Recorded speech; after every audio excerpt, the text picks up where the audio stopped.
And hello and welcome to AleksConnects Creative Sandbox. This is Tony. It's lagging. I'm going to make sure that this is not going to be present in a minute. My name is Alex, and today we continue to work on, guess what? Continuing with simplification. Yep. Determination is the part of the artistic process, so if you're determined enough to continue to do what you're doing regardless of the successes, that means that you're doing the right thing.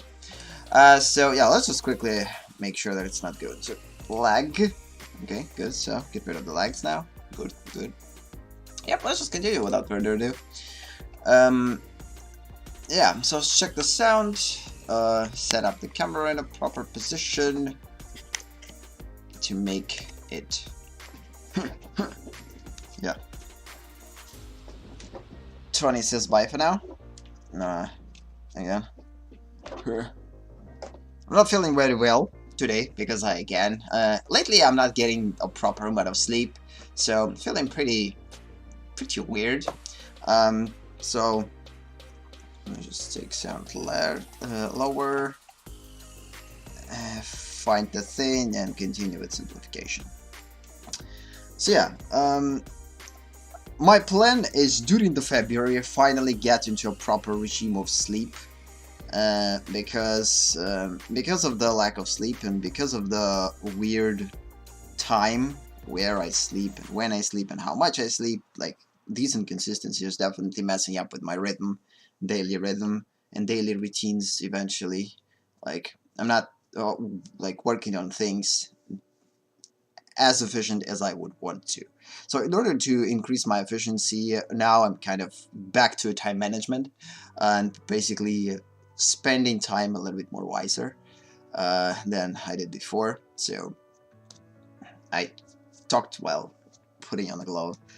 So everything is set fine. Everything is working. Hopefully tablet is working fine. Yeah, I actually checked this before the stream. Lesson learned. Sometimes we're not going to get a proper tablet response right away from the beginning of the stream, and usually like this could be fixed during the through the I forgot how it's called though, the device manager, but last time it didn't work, so it's better for us to make sure that everything is going to work right away at the beginning of the stream. So yeah, today's session is going to be quite chill since most of the things were already solved. So right now it's just basically repeating the same solutions and making sure that they're going to work a little bit better. So let's just without further ado start working on it. So again, in previous session we worked on a skeleton during the Russian sessions, by the way, from Friday till tomorrow. No, yesterday. Till Sunday, basically. From Friday till Sunday, during the 3 Russian sessions, we actually solved lots of problems. I mean, we solved this area, we quite extensively talked about it, and even though if you're like don't understand Russian, it doesn't matter because in most cases we basically explain based on what method we utilized each of those things. So it's not that complex. I mean, even visually, you could say like okay, it was clear where we started. Of course, there was a lot of talk behind making, like behind the reasoning and decision making. This is something that I like to share. I like to share something that I wanted to check this out. And this is something that I like to share. I want to share with people my thought process, not because I'm thinking that my thoughts are relentless and super awesome. No, I'm not that of a self-centered person. I'm more like, I don't know, I know that I possess a certain amount of knowledge and I want to share this knowledge, and I believe that this knowledge will help someone. It doesn't mean that it's going to help us, like everyone.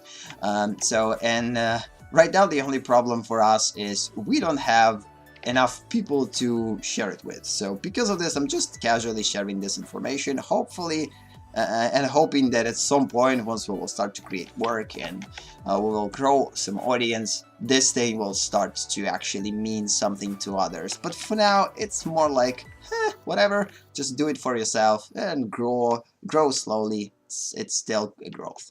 So again, in most cases, what we did yesterday, again, after we covered most of those things, again, in most cases, we just took a route of making these designs better, modified them by integrating a planes.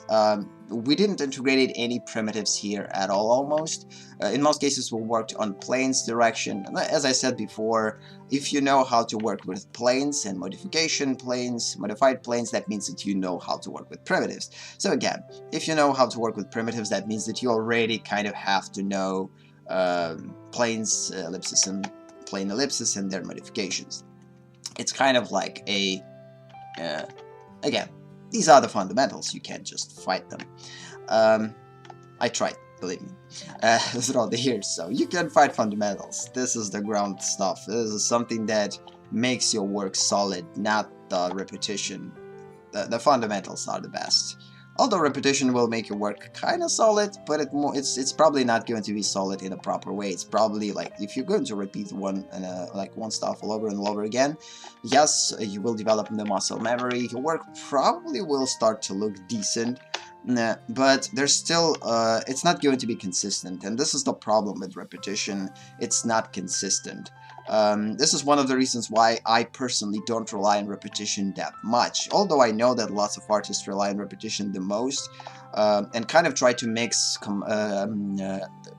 like to create a combination of knowledge and repetition, or working on fundamentals and repetition and combining them together. But most people, I believe, especially at the beginning, they don't want to dive into all this complexity of self-art, because I understand that it's too hard, too complex to dive in right away into such complexity, and it's better to kind of start slow and don't think about those stuffs that much, and basically start slow, and once you will get a grip of the creating process, automatically, and see what you capable of without the skills, without the knowledge, just by pure luck or pure talent, which I don't believe exists. It's more like a preconditioned, I don't know, preconditioning, I don't know, something that was already predetermined in your genetics, which just gives you an advantage. So for instance, mostly these predetermined things are super vague, so they're not super determined for you necessarily. So it's and usually people call it a talent when a person basically without any training, without anything, just basically has a certain, I don't know, develop from the growth or from the child, or right away, some type of an awesome ability. So the deep sense of what's right and what's wrong, I believe this is not necessarily a talent. It's more like an advantage, but you still have to learn stuff. Although there are exceptions that are pretty hard to explain, which we're not going to dive into. Either way. So yeah, today the main idea is, again, today's session is probably not going to be a full 2-hour session. Feeling pretty blah at this point. Didn't sleep much, so because of this, my brain is going to fall off pretty quickly after a certain amount of talk and work. So because of this, we're going to hopefully utilize at least one iteration of the skeleton right from the beginning. Yesterday we worked on this part, we finished this part, and the whole idea was just basically we came up with the basic designs, and now the whole idea is to repeat those designs in order to make sure that those designs are going to work in the way that we designed them. So, and this is exactly what we're going to do, I guess. What was that? What? Why are you speaking that weird of a voice?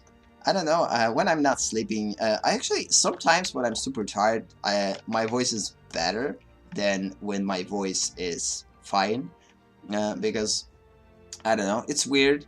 Usually people don't not tend to like their voices, like their own voices. Most of the people actually hate their voices, how they sound.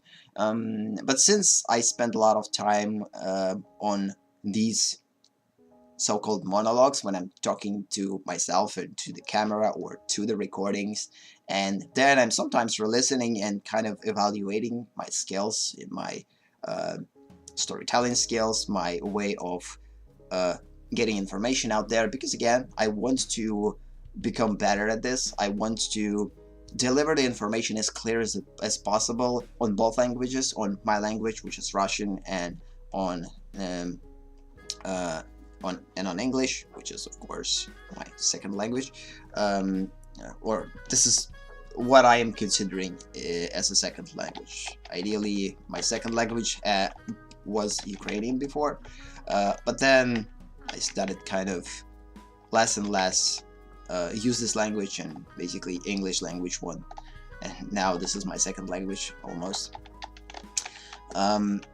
Yeah, sometimes actually English is dominating in my life more than Russian language, although I'm living in Russia, which is weird. I mean, it's just the thing. So yeah, we're not going to talk about the things that we established before. We already covered it multiple times. I don't want to repeat myself too much today because I just don't have an energy for it, and there's no audience, so to repeat that too. So let's just dive into the work. So again, the whole idea for us here is to repeat this thing that we're doing, as like on multiple proportional and okay, come on, stream dropped. Wait a minute. Lately, during the stream, sometimes speed like drops at 1 second on a couple of seconds. It's not going to ruin the voice. Voice will continue. I will continue to speak, and it's going to be heard. But sometimes the video basically drops for some reason. Yeah. So yeah. So the main idea for us for today is to try a couple of different variations in facial differences. So what we have to do is to test creating a skull on fatter person, on skinnier person, on different ethnicities. We already tried on different ages, which is pretty cool. So we created a pretty old age right here, less age but still kind of in between, on young age. So, and now we want to try it to reproduce the same methods with recreation of the skeleton, or should I say skull, on different weight distributed people or persons, people, whatever. So basically, fatter person and skinnier person, just to make sure that we're going to understand how to work with them. Because again, sometimes when we're working with, for instance, fatter persons with a lot of fat distribution in their faces and in their bodies, we tend to make their skulls bigger, although in reality it's not necessarily true. Their skulls might be, yes, maybe overlarge, because there is a way like to say, okay, I'm fat because I have a big bone. There is a saying.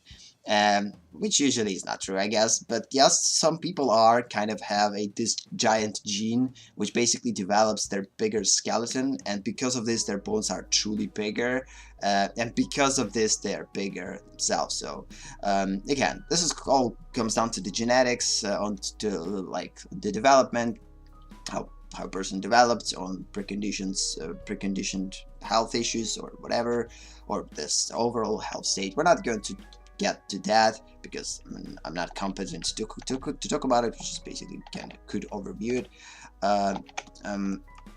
So because of this, in order to not focus on these things, okay, let's just for now free up the space. We're going to work on this thing.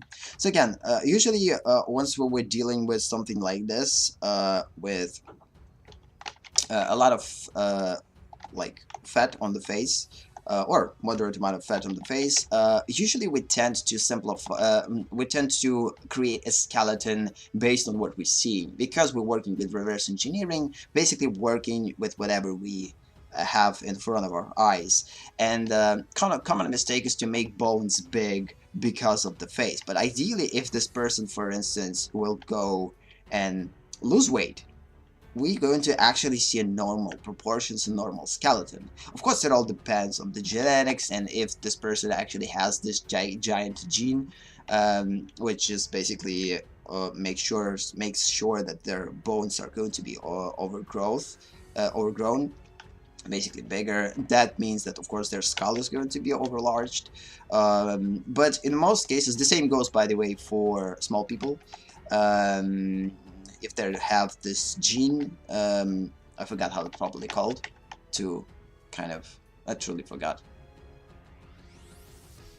mm, but basically, the same goes for the small people. Their faces, basically their skulls are going to be mm, designed the same way as the uh, average people's skulls and fat people's skulls and skinny people's skulls and etc. So we're going to use the same method. The whole idea of developing this skeleton is for this skeleton to work in all instances. It's not necessarily going to work probably that well for all ages. Once we will basically um, lower our bar in ages. So for now we're going to work on grown people, I mean adults in most cases, or young adults, because they already have a properly formed proportions, which means that their skulls are not going to change that much. Of course, it will change with the older person will get, because with old age, our skull is basically starts to deform in a different,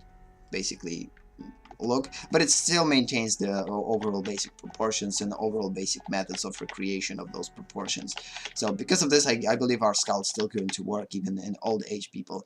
It is going to work on, ideally, for all ethnicities and for all genders and etc. So ideally it has to work everywhere. The whole idea is why we're designing it that way, is to make sure that it's going to work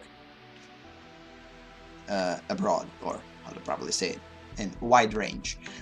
For children, I don't know, because when it comes down to the children's skulls, they're much more complex in terms of how they look. First problem with the children's skulls, they are a little bit more separated. The younger child is.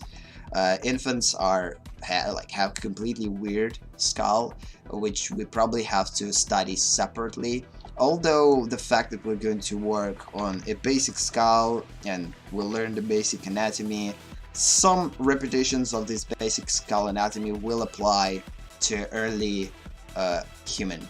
By early human, I mean not the old days when we had Homo sapiens, early versions of Homo sapiens, Homo erectus, whatever. I mean just the age part of it, when we're working with infants, child anatomy, and starting to recreate it in a proper way. So since we're going to use the same method, starting with the skull, just for study purposes, in order to make sure that we're going to grow each time that we're going to create work, not just basically draw something from the reference and basically solve this problem only one way. Instead, studying it on a little bit more deep way, in order to make sure that like by drawing, for instance, one work, when we will create, for instance, the whole family, child, young child, or basically infant, child, teenager, young adults, mother and father adults, and for instance grandma and grandpa. If we're going to recreate, for instance, work which will will have all family in the illustration, we need to make sure that all of them are going to be recreated properly, and by working on this work, we will basically learn a lot by utilizing this method. This is the idea. Although we'll see how it's going to show itself, because again, every time that we're going to overcomplicate our process of creation, of illustration creation, it will take more time. We will get more out of it, which is the whole idea, but again, this is the reason why I want to utilize these methods more in personal work and less in commercial work. Because commercial work is something that you have to learn how to create fast, but you still have to know where exactly you will learn. Because if you're going to rely that, oh, I'm going to learn only during my commercial work, no, you're not, because it's just going to be a fast-paced process of making fast and shortcut decisions, which will not necessarily help you to become a better artist. It will help you to become an efficient artist, but it's probably not going to help you to become a better artist. Although these terms might confuse people, and some people actually view them as one. Like, okay, if I'm an efficient artist, that means that I'm a better artist. But yes, you're a better artist if you're an efficient artist, but if you cutting corners all the time and you're not feel confident enough to see yourself as better artist, that means that you're probably just playing with your mind and fooling yourself. I don't know why I started to talk about these topics again. Sometimes we just start a random thing, and random form of thoughts and flow of thoughts will continue somewhere, so it's actually sometimes even better. I kind of like when these talks are happening, because I don't want to create just like a practical content. I truly want to create some type of a talk element to it, like the conversation, start some type of a topic, and force people to start thinking, not just solving things. Yeah, I probably should do something with it. It's kind of weird. Whatever. So, either way, we're not going to talk about this element. This is just my opinion. Again, you can agree with it, you can disagree with it. This is your choice. I'm not pushing this opinion. Again, I know that I completely understand that every person thinks differently. Every person thinks the way that it basically works for them. So, because of this, I'm not going to over-explain myself in this particular issue. Just know that there is a thing like this out there. There is a notion out there that what means to learn during the art creation and what means to just create efficiently. Because again, if you will become a commercial artist, you will lose yourself in a commercial work, and you will lose yourself personally. And this is something that every artist, I believe, should understand, or have to understand right away when they're starting to take this path. The more you understand this, the better you will be able to adapt to it and not lose yourself, but actually maintain these things separate, commercial work and personal work. And it's always a good thing if you will be able to combine them together. Unfortunately, it's not possible every time, but there is a possibility to combine those things together. So in the end of the previous session, we kind of established that the skull actually has to be this base of the skull, which we're creating from the sphere, modified sphere, actually has to be quite big. I mean, the size of the skull is going to be, especially in its height, it's going to be determined by the jaw area. So basically, we're going to, for now at least, we're going to take this proportional measurement that we started to notice when we dealt with reverse engineering. This is one of the, by the way, awesomest things about reverse engineering. The more you reverse engineer things, which is, I believe, a better way of studying, and I would say not a better, efficient way of studying, because instead of focusing on making sure that you're going to create a proper proportions by just looking at things and visualizing or measuring those proportions that way or whatever. Instead of doing this, you're basically drawing over, doing reverse engineering, and that way you will start to notice certain patterns already because they are there, and you will notice them better because they're already there. And although it all depends on how a person works, what's the most efficient way. For me personally, reverse engineering is better than just looking at drawing, because when I'm looking at drawing, I'm thinking about too many things, and I'm missing a lot of proportion kind of measurements, and I'm usually entering into a draw what you see mode instead of draw, analyze, and like look, analyze, and then draw what you understand, not what you see, and how you understand it. Oh, today it's going to be a weird one. So whatever. So let's just go. Again, the first thing, as usually, we're creating a base. Then we're creating a place that basically cuts away the skull in this area. Again, talking about this cut, creating a sphere, making it bigger, cutting sides to create these things. Now, again, the tilt of this area is going to vary from person to person. Sometimes this tilt is going to be obvious. Sometimes it's going to be even more obvious. In most cases, it's kind of obvious because we need to create the tilt in order to create this hole, this one. So the tilt is more like goes into multiple directions, so it's not that easy to predict, and it's not that big. We actually kind of probably going to keep it that way a little bit later. So it's going to be probably smaller, and it's going to look completely different in terms of the center lines. So maybe we will establish something like this in the end, because making it a central of the actual sphere not necessarily works for me. It's not creates a proper display of this area. So again, even right now, looking at this, I'm already starting to become kind of a slave to what I'm seeing. Instead of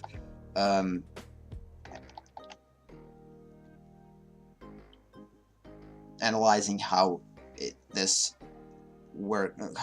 face could be reverse engineered. So the first thing that we usually establish is the center line right here. Center line of the sphere. Then starting from this center line, we're creating the area, the plane area. This plane area also going to be the place which will establish the place for this circle, which again probably is going to be much smaller than it's originally designed. I still wanted to create a proper proportions by making it bigger, maintaining the center, then creating this eye line from the center. And of course we could do this. So again, there is a way. So we could actually do exactly this to make sure that we're going to create some type of a system. It's not necessarily going to be 100% accurate to the actual skull, but as long as it makes us makes our decision making better, why not? So again, first is simplifying this area this way. Again, we're starting with the modified, and again, it's probably in this area we usually don't have that much of fat. There's just a pure muscle here, so because of this we're going to almost draw over and maintain slight difference.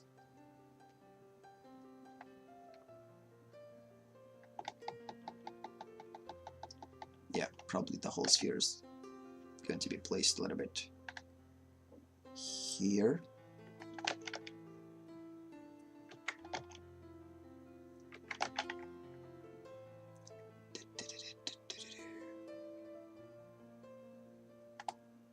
No, it's actually it was properly placed.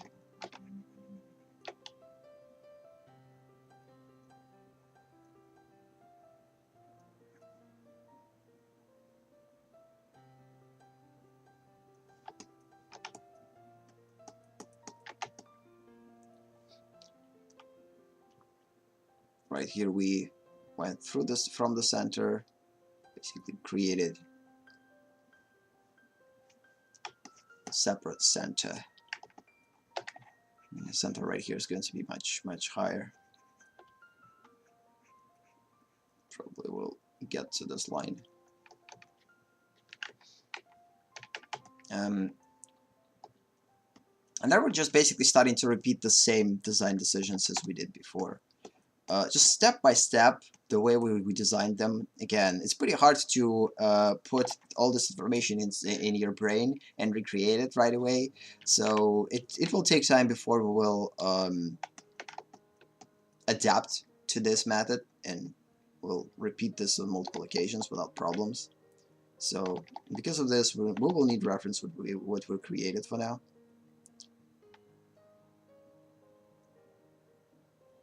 Sometimes, not every single time.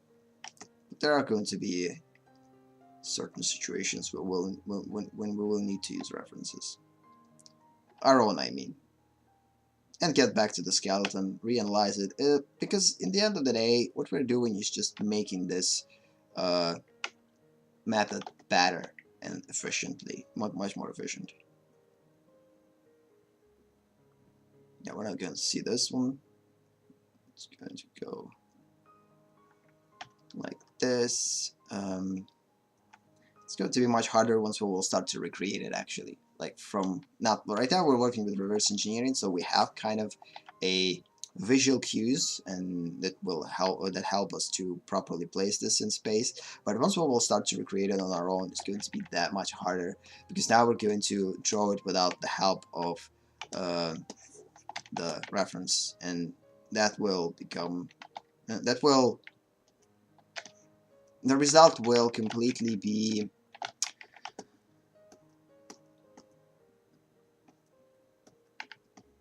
dependent from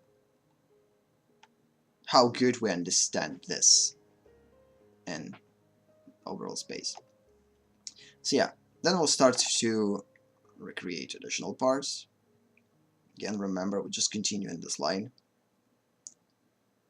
recreating this bra area. The same there.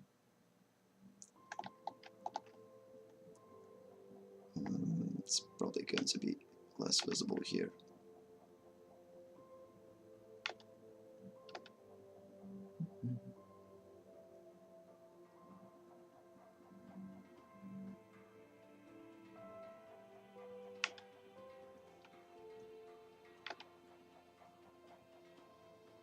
I also have to separate this zone because in this place we're going to make it softer.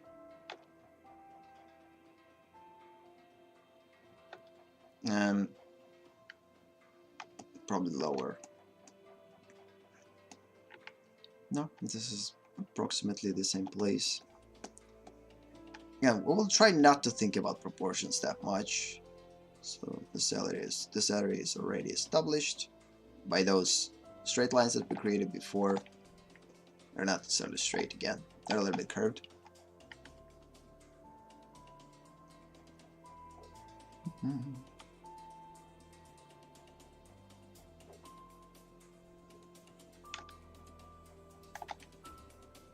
The question is, should we create... No. From here to here we actually have a cylindrical connection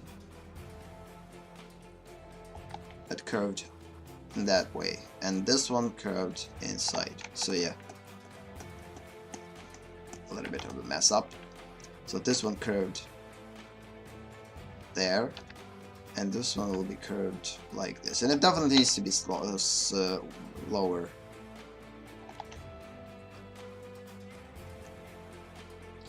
Again, the proportions are pretty important. I don't want to like focus on proportions that much here, but we kind of have to, because we can't completely disregard them. Because without like good proportions, at least decent proportions, we're not going to be able to end up with the proper results either.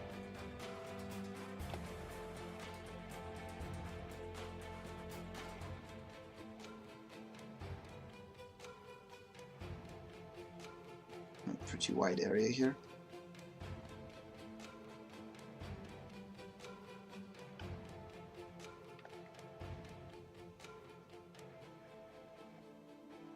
Continuing these things.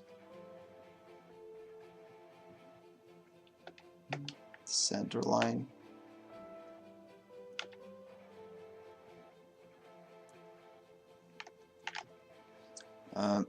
Then creating a bridge. This is just a continuation of the half cylinder. right here, that's it for now, because then we have to create a lot of connections from here, and they're going to be created only after a cheekbone will be established. Again, still question how exactly we need to create this cutaway. I believe right now I'm keeping this option open, this solution, because we didn't necessarily end up with a proper solution. Sometimes it's proportionally properly to set it in this area. Sometimes we could drop it a little bit lower. Mm, I definitely don't want to create too big of a depth right here, but we actually might do this. We might completely change the position of this thing into here and let it dictate this direction, no, this line a little bit later. But again, this is something that we basically have to keep open. This area, solution for this area is definitely needs to be kept open, because it will go inside. It will have a pretty weird tilt, but from each angle is going to look a little bit differently, so at some point we will put it together. One thing that I want for this thing to have is some type of indication for the center, for the beginning of the ear and from the area of the jaw, because usually where ear starts and jaw begins, these are the same kind of line, and ideally the common way is to separate it from the center of this circle. And because of this, or this ellipse, so basically this ellipse definitely a question for now, because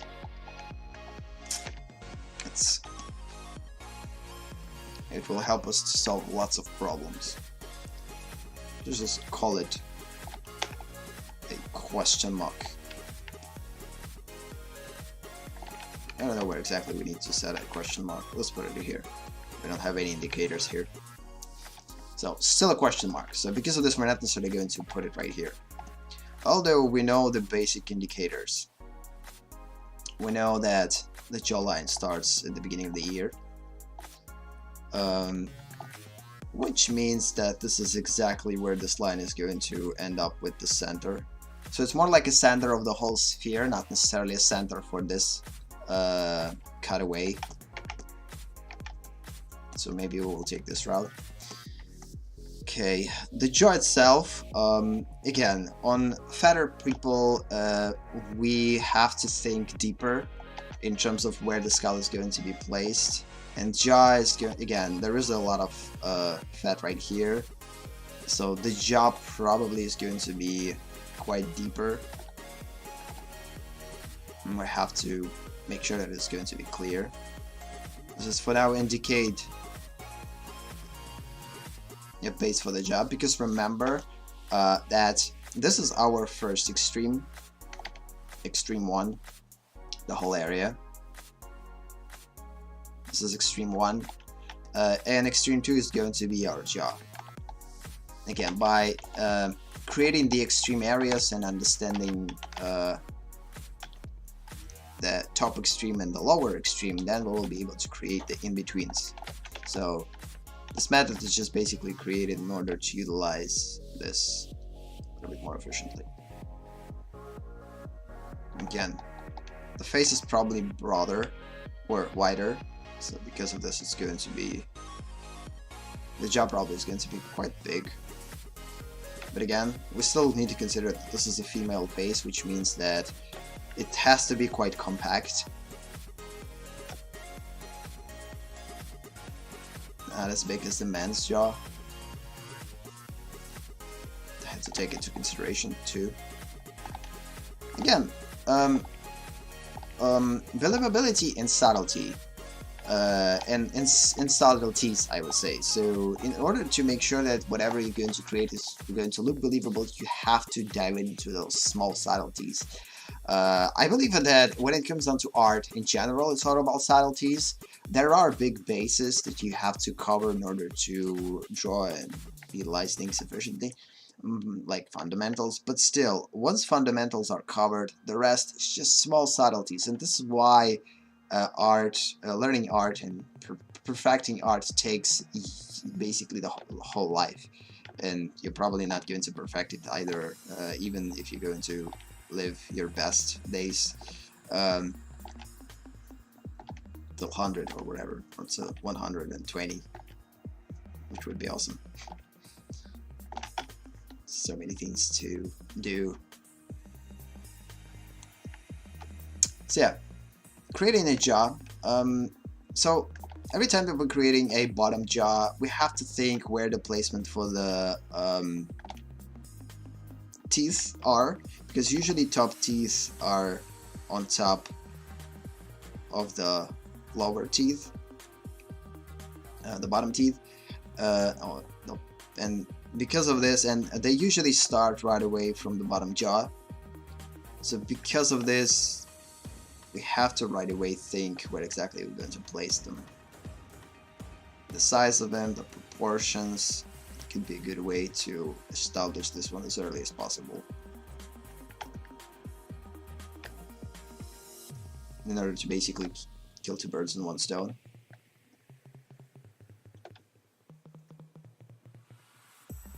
It's going to be smaller here, so it's going to be quite not easy to make sure the distance from this to this, because again, each person kind of has a little bit different distance to it. So let's just try to look at what we did. So we established that whatever this line takes, this is the place where we have to create this.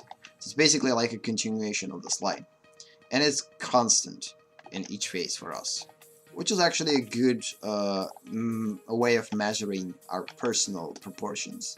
It's still going to make sure that it's going to look properly, so even though if it's not right, it still works. I mean, this is, I would say, the place where we can take an artistic freedom, you know, when in developing our own methods. Whatever works for us, basically, we're doing. So because of this, I believe we will continue this route this way. So that way we know now exactly where this thing is going to be placed. So then we're starting to create a thing for the cheekbone. This one is probably going to be slightly higher. This one too. So how we did this one, yeah, we created a quite long extension, then we created a plane that looks that way, then we created this thing, which is at the base, the top base of the ear. It's kind of a continuation from the top base of the ear. This is almost like one of the common things in all skulls. Right here is the same, and it's truly the way that it works. So yeah, it kind of goes. This is the base of the ear. It might be a little bit lower though, but again, creating our own stuff. Taking artistic freedom. Again, continuation. This is the inner part, this is the outer part. Outer part dictates this area. So plane here. The size of the plane, this is not something that it's like super important. But we kind of have to keep it closer to the overall proportions of the faces we're working with. So the larger is face, and the larger are cheekbones, the bigger those areas have to be. So it's more like going to be in the end a personal choice if we're going to develop our own character. And if we're going to work with the recreation of existing character, it's all about making sure that it's going to work properly. I mean, taking a acceptable amount. You could create a thickness to those planes. Again, we're going to see those thicknesses right here too. They're going to be from inside.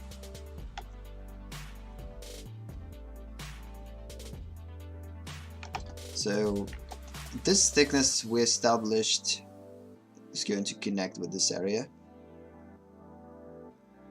So it's like the thickness of this area basically becomes thicker, and from here to here. So it's just combining them together as one. The same goes there.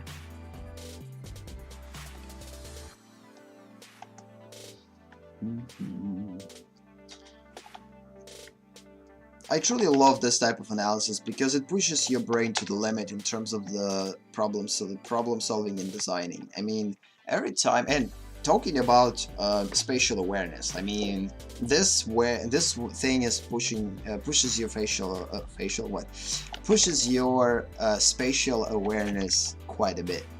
Not as much as probably you would draw from just looking at things, because this is much more complex way. But again, if you just look at things and draw from it, it's kind of too complex at the beginning sometimes, until you will develop a habit of simplifying. So again, this is a good start that will push your spatial awareness on a little bit more easier level, I would say, which will make sure that you're going to solve problems a little bit more efficiency. And then once you will make sure, okay, it works, now I have confidence to start to create these things now on my own, then you will start to work on your own stuff. So it's all about building your confidence. I already talked about it multiple times, that art deals with skills less. Like, most of the people don't have problems with skills, and if they have problems with skills, I believe these are problems not their root are usually not the actual skill. Their root there's a lot of kind of things usually. Their roots are usually deep in psychology, and this is something that we have to understand, and all about. And when it comes down to the psychology, artistic psychology always works with confidence. The way that you feel confident in your own abilities, in your own skills, and etc., in your own understanding, and the way that you approach things, and etc. The more confident you are in problem solving when it comes down to art, the better you will be as an artist. Just a general kind of thought, which is quite logical, at least for me. I don't know. So yeah, this thing. So again, quite different type of skull. I mean, the same method still applies. We're still utilizing the same thing as we did before. Nothing freaking changes. I'm still using the same methods as we used before.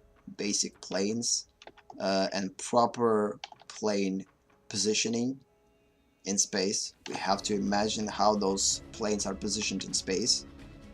That's a good practice.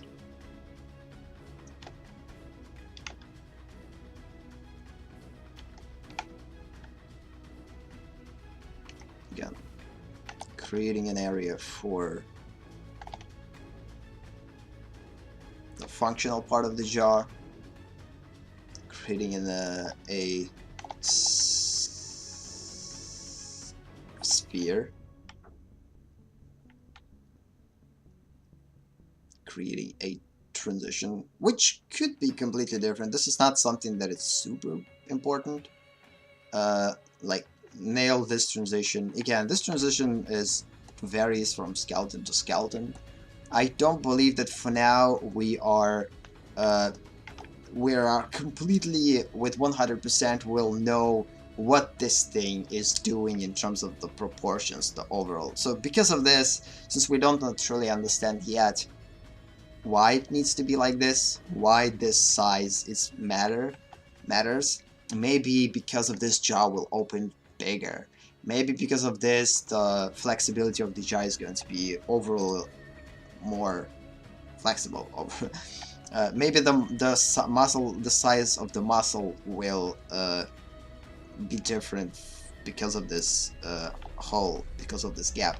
So because we don't know what exactly this gap is for, it doesn't that matter much how exactly we're going to design it. So because of the, let's just know that it's kind of curvy, and the curvature will depend vary from person to person. So we could make it bigger, make it smaller. I believe general rule maybe the smaller person is, the smaller this area potentially could be. The bigger person is, the bigger this area potentially could be. Because every time that we're making design decisions, we have to support those decisions throughout the whole design. I mean, if you create a bigger person, a fat person or skinny person, if you work with the smaller persons,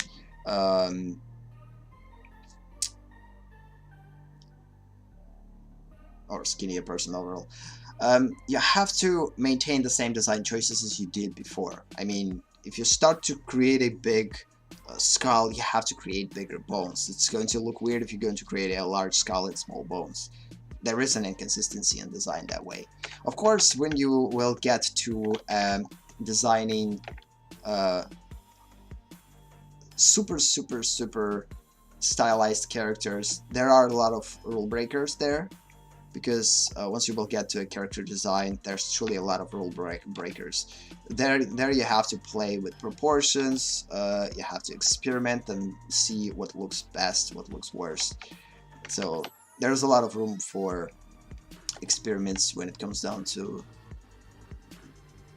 design in that area. But in general, I believe it still has to come from reality, and just a way for you to twist this reality, like your ability to twist reality that you're working with, even if you work with stylization. Like for instance, create an opposites. If your head is big, that means that there is going to be increasing size the smaller you will get to it. So hello, good design. If you're going to maintain the same sizes, same size of the head, same size of the body, and the same size for the legs, it might not work that well. It doesn't have a contrast in it, except for the shapes. If you will use this method, of course, in design, then try to differentiate the shapes, although they're going to be the same size. By the differentiation, created differentiations in shapes could give you a better design, although they are kind of the same if you're going to compare them from different angles. So again, design, it's pretty tricky subject. We're going to at some point work with the design, but not now yet. Not now, because this subject is not going to be utilized properly until we'll cover all fundamentals. Fundamentals, again, are fundamentals for a reason. We have to nail them in order to be confident enough to deal with something more complex and abstract, I would say, because design is freaking abstract. It deals with function, yes, and function allows us to solve problems quite efficiently, but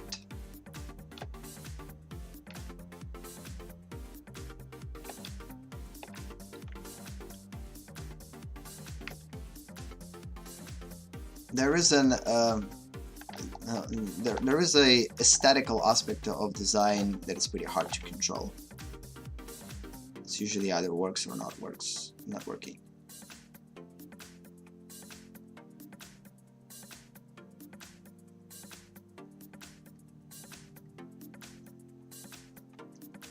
Again, we talked about the same design decisions here. If we're going to create this part of the skull of the top jaw, they don't have to match in sizes. They have to be different, or design is not going to look right. So this part has to be bigger than this one, or the opposite. If you want to exaggerate the teeth, then make teeth over exaggerated and this area smaller and this one bigger. It's going to probably look silly, but still. Design is all about opposites. Good design is usually not equal parts and complete symmetry. Although symmetry gives to the appeal, we talked about it multiple times. The more symmetrical things look, the more appealing they probably be. But adding small element of asymmetry always gives character a little bit more, changing some directions, making things not even will add to the character. I don't know what is this. Yeah, we're not going to work on stylization yet. So yeah, this one is going to look quite cool if we're going to give those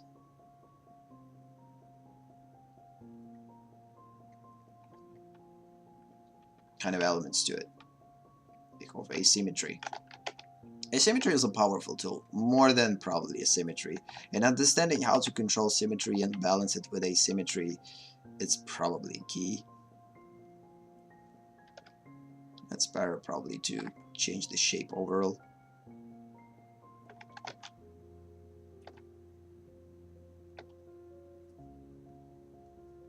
So, yeah, just a quick example of how we could deal with that. We're not working on styles yet, but at some point we will.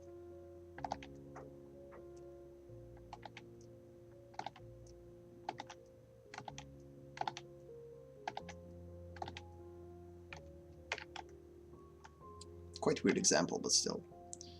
In terms of the placement, I believe they have to be placed a bit lower. Whatever, we're not going to work on styles yet. But again, asymmetry is a powerful tool. So, again, the inner teeth, or the bottom teeth, we're creating under. We're not going to create them all the way there. Also not going to do the same for the top. Jaw. Just too much. Kind of have to here. So now we finally have a connector for this area, without necessarily making again, at the beginning when you're developing things, it's better to have a starting point and two extremes and in betweens. Oh, why? We just need to erase it here. So again, starting point is our base, just the sphere. Our extreme, our second extreme, and then we're basically starting to work on in-betweens step by step.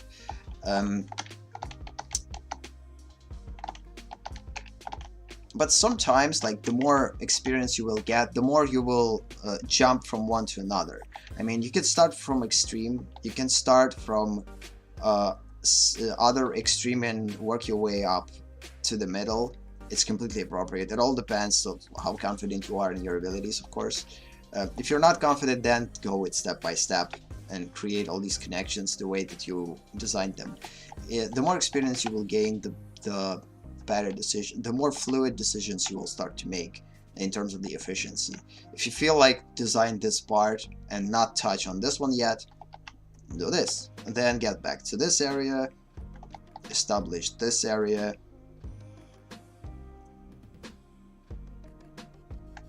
Okay, it's going to be quite large. It's probably going to be quite small here, but becomes larger towards the base of the nose.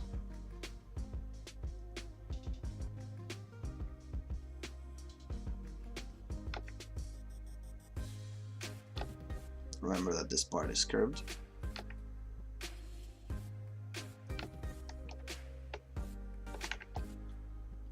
Looks quite weird though. I already talked about the way how we created this thing. So again, you can imagine it multiple ways. One way is to imagine a cylinder, that ellipse that you cut here and folded this part, or just to create a fold, like a piece of paper, and then cut it. Oh, or not cut it, but fold it. The same way we kind of created this one, almost.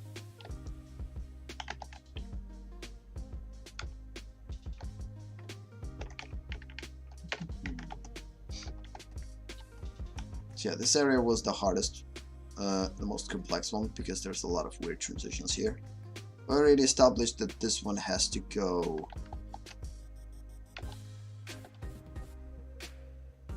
here and enter here, which means that we probably might make this plane a little bit bigger to create better transition. Ideally, it's probably almost in the center of the eye. Yeah, we could actually maintain this one right to the center of this ear hole. And just do the same. So yeah, it's going to be quite deeper. The center will shift.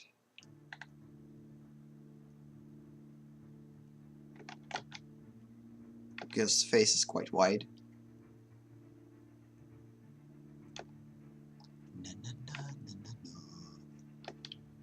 Yep, now we're going to have better transition. We already talked about the inner part. It's kinda will be starting. We'll start from the center and basically grow into here.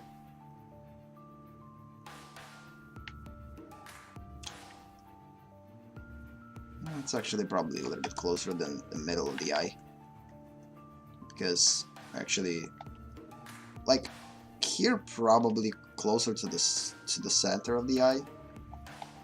But actually, this part is going to be probably centered closer to the ear, to the hole, and this one is going to be closer to the where the eye is placed. And I don't know. Again, proportional things. This is something that we will figure out with time. The more we will repeat this process, the clearer these things will get. Because again, I usually positioned more. That's actually quite debatable, though. Maybe later we need to make this area bigger. Maybe I made it too small. Maybe we actually have to create this type of connection to create a proper ear hole. But it's actually not going to look right. I kind of like the way how it looks here, because this area has to be that way. It's never. Yes, I usually placed a little bit closer to the center. A little bit more space out there, for muscles right here. The eye is not necessarily right in the center of the hole, a little bit to the left maybe, here. And we kind of automatically got to this point. So this area will connect with... Oh, we actually connected this area with the center before. It's not necessarily going to connect properly here. Yep, we connected here properly. Here it worked, but it didn't work here. Maybe because we made too big of a tilt. I don't believe the tilt is going to be this way. It's probably going to get to this point, and then the fold will happen here.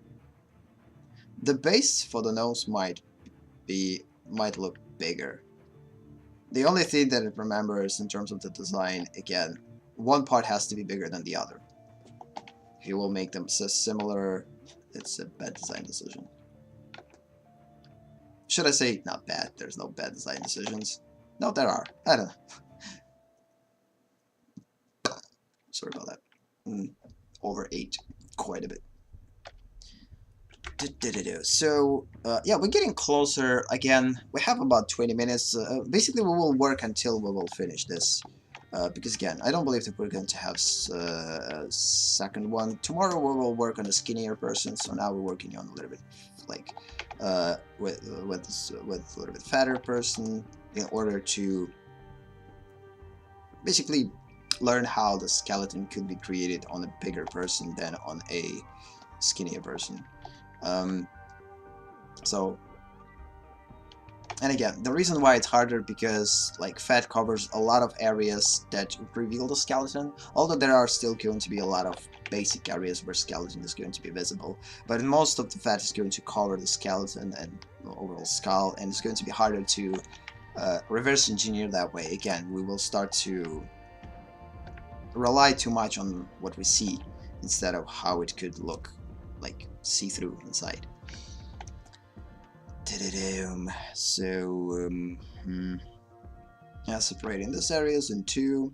Still not sure about this one though. Again, might make it smaller. Don't want to consider too much proportions here. They are kind of irrelevant at this point, but we still have to think about them, at least somehow, because complete disregard of proportions will hurt us in the long way, in the long run. Probably could make teeth a little bit bigger, because our bottom teeth are quite big. We actually end up making them too big, I guess, which means that we're probably going to make our top teeth a little bit bigger. As long as we're maintaining a good design balance, again, one thing has to be bigger than the other. Always create a contrast of shapes and forms. So yeah, now this connection with the center line a little bit more, not forced, because before that it was quite a tilt when it was lower. It was quite forced. Now it's not forced. Also, this area is not forced anymore, which is pretty cool. Kind of somewhat equal separation of the planes. Again, by the way, we're not working on topology, of course, because ideally there are better ways to recreate a skull than based on the pure topology skills. I don't familiar with the topology at all. I know what it is, I know how it works, but like I don't know what makes good topology from bad topology. So necessarily, like I could say, like, by looking at the model, if model has good or bad topology. Usually topology, you will decide. This is a 3D term if you're not familiar with it, which basically, as I understand it, tells you the proper, I don't know, distribution of planes and transition between planes. So the better those distributions are, the better the animation will look like. So the topology is basically, if you're just working with the static model, topology is not important. It's better just basically sculpt things and don't think about topology. If you're working for animation, for game, or for whatever, then topology becomes super important, because now it shows you. Now you need to create a proper topology and good topology that will work in animation. And you will notice a bad from good topology once you will start to work on animation. So topology has to support movement of the anatomy. Once you will basically create an anatomy for this, for instance, you will start to notice the bad topology. It will start to create weird wrinkles, weird, unrealistic, and basically will make you cringe. It's kind of an intuitive thing. So because of this, I can't say like what is a good or bad topology, because I'm not 3D modeler. I'm a 2D artist, but still, we're kind of applying kind of a similar analysis here. We're trying to use like polygons or planes to solve those problems, create proper transitions that will support anatomy and form. And it's actually quite similar to how topology works, maybe. I'm not sure though, but my limited knowledge of the proportions or what of the topology might say that. Again, the reason why we're separating those areas in two, because this area quite cylindrical, so it usually has the same direction as the teeth. Quite different though, but still. Again, trying to simplify it.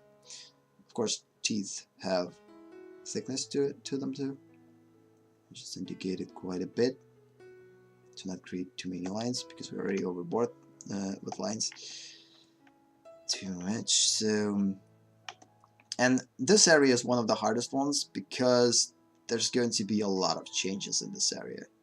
I mean, one change will take place here, the other one will take place somewhere in it,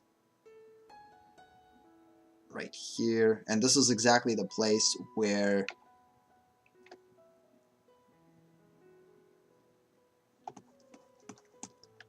this area will transition into this area, where our reference. So yeah, this is this transition. It's quite weird.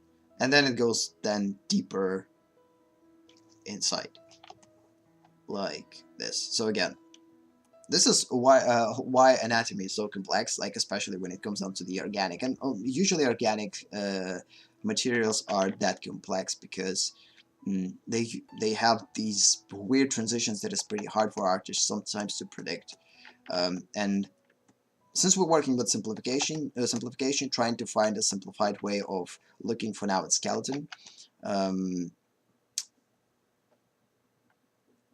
we had some areas that basically we made quite simple simplification by using just the regular basic primitives and combining them with different basic primitives. So again, for instance, if we're talking on a femur, looking at the femur, probably name that way. Yep, femur. No.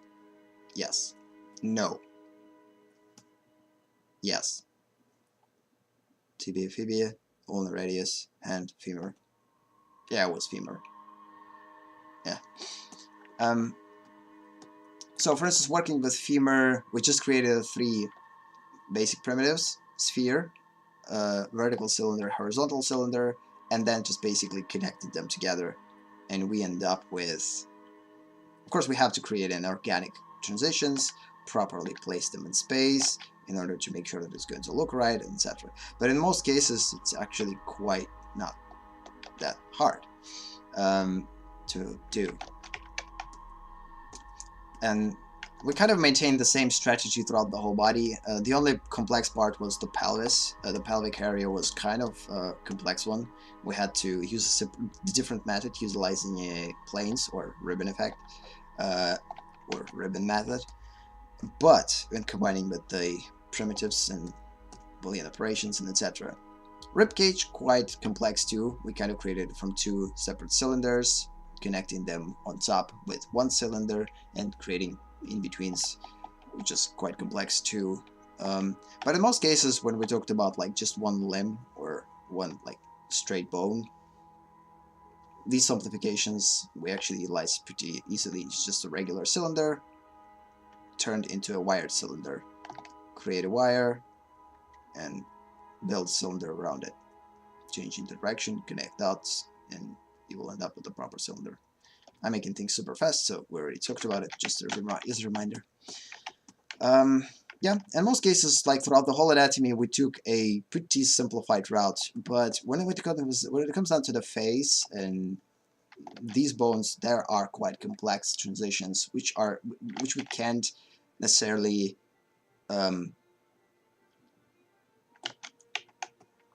drop, because again, it's not going to look organic then. So, and this transition in one of the most probably complex ones here in the whole skull. This one quite complex was, but we actually kind of solved this problem by creating a different planes that are directed in a different kind of way, and then combining them together in a logical way, so it kind of worked. Although this area is quite complex too. This area I thought was going to be much more complex connection, but it actually turns out it's quite easy.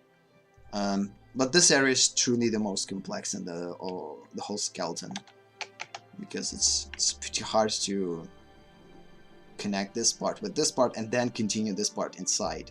So it's like, okay, we making a connection right here, but then it goes inside and basically no, and the cheekbone hangs over it. So like it doesn't make sense. Especially it's kind of visible right here. So again, it goes under, but then there's a connection here, which is super weird. And for artists, it's not necessarily an easy thing to simplify, because it takes brain processing quite a lot. Like, what? What? Okay, so yeah, basically we maintain this connection. This one's probably going to be something like this. Yeah, just continue this line. And the reason why I'm drawing those lines in between, they're not necessarily indicating the exact size of those planes. No, they are just here to show the form. Because again, there is two ways to show the form. If you work with line, the one way to show form, except just one line art, in line art, is to create a form lines. So we already talked about it here. Our 4 lines right here. So again, if we're just creating a basic primitives, it's more than enough to create those small kind of indicators of the direction for the cylinder. But when we start to create the inner lines, which will completely can change the form, we will be able to change the whole form. So again, silhouette for this one and for this one are the same, but the difference between those is in creating those inside form lines. And this is exactly what we utilized, the skill what we tried to utilize in organic anatomy and organic transitions, because this is the key to working with organic transitions. And when you're working with non-organics, of course, you have to know how to work with basic primitives. But non-organics, yes. And organics are all about organic transitions. We're going to use the same with the drapery. There are a lot of non-organic transitions, although there are, wait a minute, a lot of organic transitions, although it's not organic. Whatever. So we're not going to complicate stuff. Let's just continue and finish slowly. Okay, we're pretty much done with this one. We're going to finish streaming on this one because, again, I didn't sleep that much.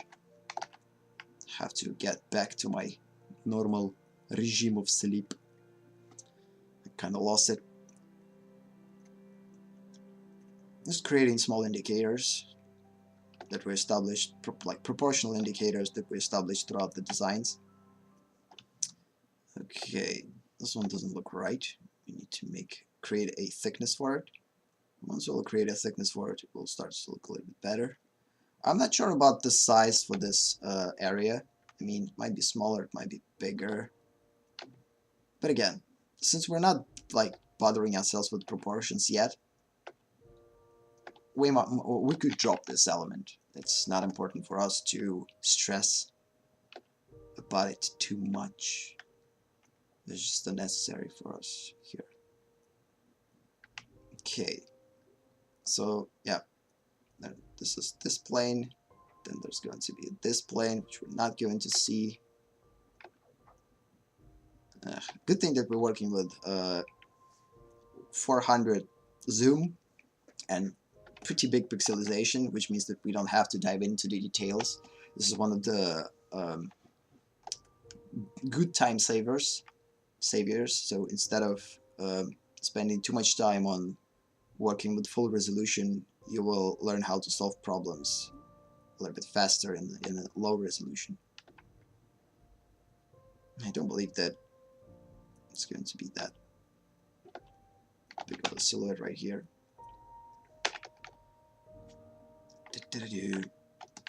So yeah, so again, the only question for us that we will need to decide throughout these repetitions, again, next one tomorrow we will continue with the skinnier face.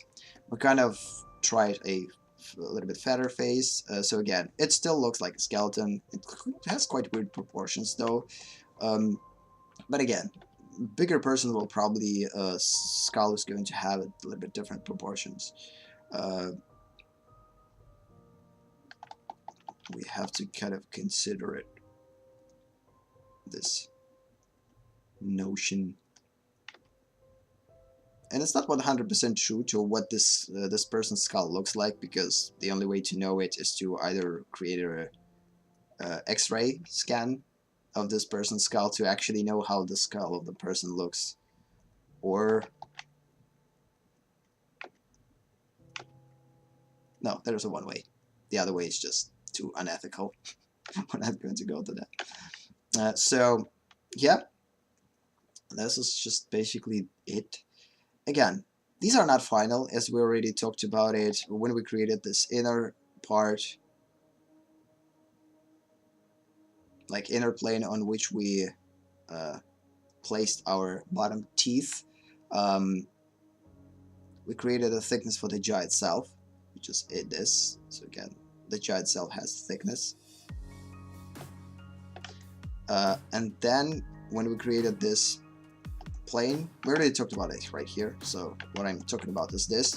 So we have a regular jaw, which is created this way, and then we created a additional plane right here and connected this plane to a bottom part of the base of this jaw.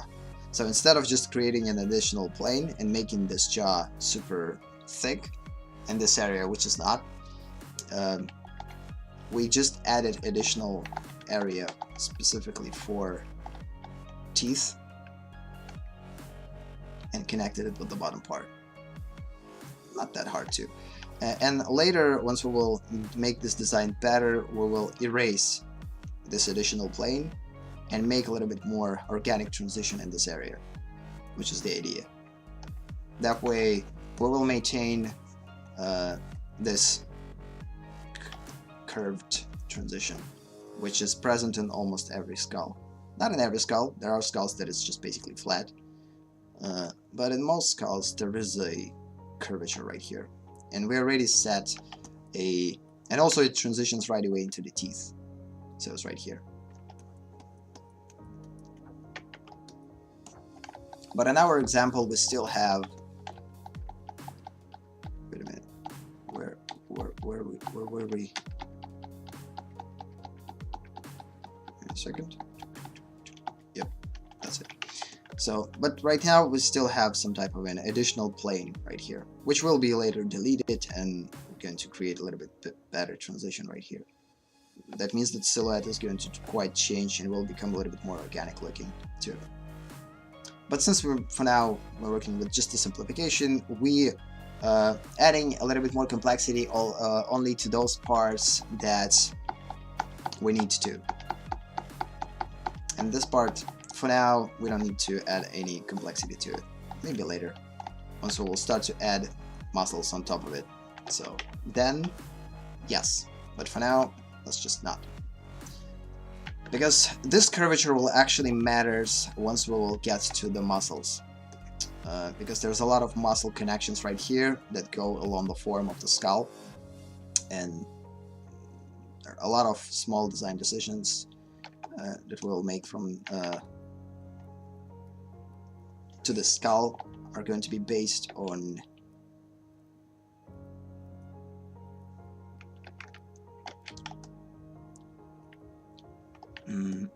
yeah, my brain is dead.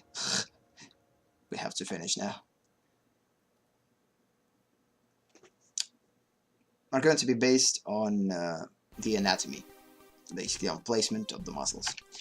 I guess this is kind of it, because let's just check if we actually did things right. So again, this was our original design for the skeleton, which was done on middle-aged person. Then we basically recreated on a young person, a little bit younger person, considered young adult. And then we recreated it on an older person. Again, we can't say the age, like looking at the skeleton. This is not the way that we are trained. Only trained professionals, like forensic specialists, could determine those differences. They also can tell the gender between skulls. We're probably not even able to tell the gender from skulls. Although we have references of the differences, again, male, female skulls. There are some differences, but in most cases, if we're going to see them separately, and we're probably not going to be able to say what exactly the gender of the skull we're working with. And usually we're not going to draw skulls. This is just like an example.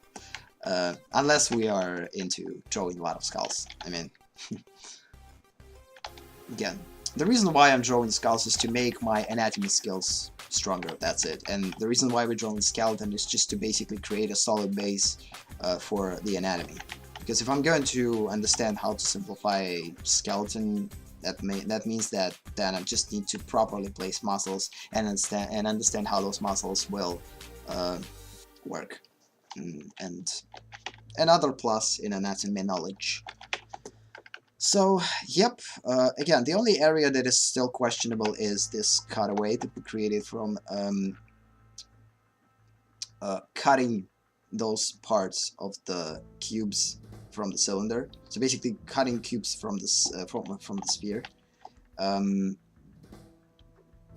this is something that we definitely need to take into consideration, because the changes that will be here are going to be quite drastic.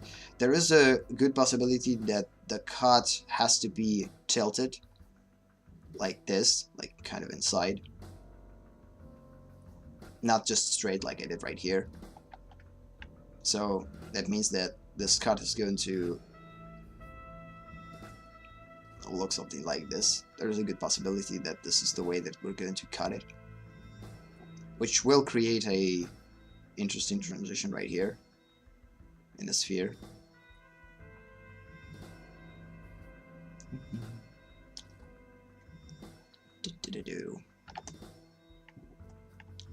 So yeah, I guess this is kind of it. We kind of finished it. So again, let's just quickly check this thing out. So again, the more form lines we will establish, the better overall look is going to take. So for now, without having that much of a form lines, kind of looks like we don't have enough information. But the more form lines we will add, the clearer it will look.